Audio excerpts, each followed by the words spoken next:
Me këtë ritëm, mes pasojave të një pas njëshme të luftës, Izraeli mund të mbetet së shpejti vendi i fundit, ndoshta i vetmi që mbetet brenda lindjes së mesme. Nga Teherani në Riyadh e deri në Kairo, pjesa tjetër e rajonit mund të zhvendoset gradualisht drejt Azisë Perëndimore, duke lënë termin e vjetër eurocentrik si një hapësirë strategjike gjithnjë më të kufizuar rreth një shteti të vetëm. India e komplikon këtë panoramë. New Delhi ka përdorur prej kohësh termin Azia Perëndimore në diplomaci dhe akademi, kryesisht për të refuzuar eurocentrizmin, por përdorimi i saj udhëhiqet më shumë nga pragmatizmi shumëpalësh sesa nga një ideologji e pastër dekoloniale. Edhe gjatë luftës aktuale, që ka prishur rrugët energjetike përmes ngushticës së Hormuzit, ka vënë në presion remitencat nga gjiri dhe ka detyruar Indinë të balancojë presione të ndryshme. New Delhi vazhdon të përdor Azinë Perëndimore ndërsa njëkohësisht thellon lidhjet me Izraelin, ruan marrëdhëniet forta ekonomike me vendet e gjirit dhe avancon projekte lidhjeje me Iranin, si porti i Çabaharit. Ky balancim tregon se ndryshimi i terminologjisë nxitet jo vetëm nga rezistenca ideologjike, por edhe nga fuqitë në rritje që kërkojnë autonomi strategjike në një botë shumë polare.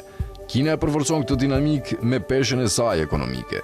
Kartografia zyrtare kineze ka preferuar prej kohësh termin Shia apo Azia Perëndimore në preferencë që është reflektuar edhe në nismën Brezi dhe Rruga.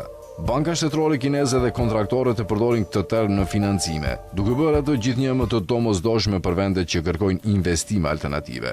Afrimi diplomatik i vitit 2023 midis Arabisë Saudite dhe Iranit, i ndërmjetësuar nga Pekini, e forcoi më tej këtë ndryshim. Negociatat u zhvilluan brenda një kornize aziatike perëndimore, të ndërmjetësuara nga një fuqi që nuk ka lidhje me kartografinë koloniale britanike. Megjithatë, ky riorganizim gjuhësor nuk është pa probleme.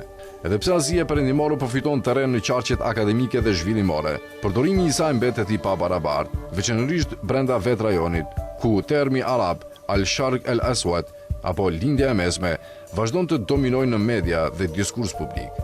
Për më tepër, në financa, siguri dhe qeverisje globale, mbizotron ende korniza MENA, lindja e mesme dhe Afrike e Veriut, e cila, pavarësisht mangësive, pasqyron më mirë lidhet e thella mes Afrikës Veriore dhe pjesës aziatike përmes tregtisë, migrimit dhe institucioneve rajonale.